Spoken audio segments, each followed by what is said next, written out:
എപ്പോഴും രോഗത്തെയും ദാരിദ്ര്യത്തെയും കഷ്ടപ്പാടുകളെയും ചിന്തിച്ചുകൊണ്ടിരിക്കുന്ന ഒരാൾക്ക് ഒരിക്കലും അവയിൽ നിന്ന് മോചനമുണ്ടാവില്ല.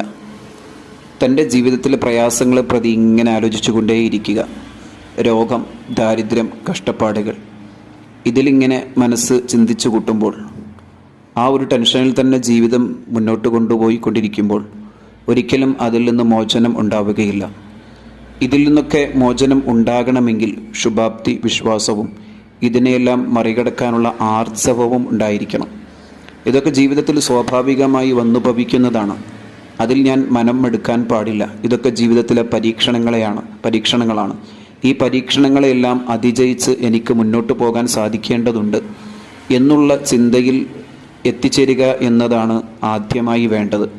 അല്ലാതെ നിരന്തരമായി എനിക്ക് രോഗമാണ്, എനിക്കെന്താണ് ഇങ്ങനെ, അസുഖങ്ങൾ ഇങ്ങനെ, ഇല്ലാത്ത അസുഖങ്ങൾ ചിന്തിച്ചു കൂട്ടുക, ഉള്ള അസുഖത്തെ വലുതായി കാണുക, ദാരിദ്ര്യത്തെ പറ്റി ഇങ്ങനെ വേദന വേപത് പൂണ്ടു നിൽക്കുക, അങ്ങനെയുള്ള ഒരു ജീവിതമുണ്ടായാൽ പരാജയം തന്നെയാണ്.